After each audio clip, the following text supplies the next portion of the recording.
السلام علیکم ورحمۃ اللہ وبرکاتہ۔ اب پاکستان کرکٹ ٹیم مقابلہ تو ہار چکا ہے، مجھے یقین ہے آپ کافی زیادہ پریشان ہوں گے، اپسیٹ ہوں گے، جس طریقے سے ہمیں شکست کا سامنا کرنا پڑا ہے۔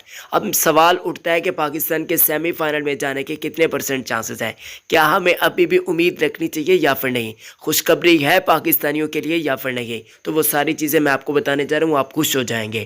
ویڈیو کو سب سے پہلے لائک کر دیں، چینل کو سبسکرائب کر دیجیے گا، سبسکرائب کا بٹن بھی تبدیل ہو چکا ہے تو سبسکرائب لازمی کر دیجیے گا، اور کومنٹ سیکشن میں بتائیے گا آپ کے خیال میں پاکستان سیمی فائنل میں جا پائے گا یا پھر نہیں، یس اور نو کی صورت میں ضرور بتائیے گا۔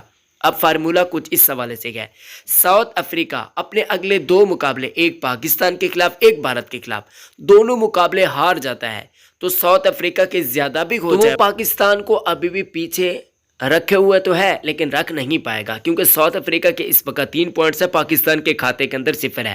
ساؤتھ افریقہ اپنے دونوں مقابلے جو ایک پاکستان اور بھارت کے خلاف ہونے چاہ ہار جاتا ہے، پاکستان اپنے تمام مقابلے جیت جاتا ہے، یعنی کہ پاکستان کا ساؤتھ افریقہ والا میچ 2 پوائنٹس اس سے آ جائیں گے، پاکستان کا بنگلہ دیش والا میچ اس سے 2 پوائنٹس آ جائیں گے اگر جیتا تو، پاکستان کا نیدرلینڈ والا میچ اگر پاکستان جیتا تو یہ بھائی جان ہو جائیں گے 6 پوائنٹس پاکستان کے، جبکہ ساؤتھ افریقہ کے 3 پوائنٹس ہیں اور ساؤتھ افریقہ کے 3 میچز باقی ہیں۔ اگر 2 ہار جاتا ہے، ایک میچ مجھ سے فتح ہوتی ہے تو ساؤتھ افریقہ کے 5 پوائنٹس ہو جائیں گے اور پاکستان کے ہو جائیں گے 6۔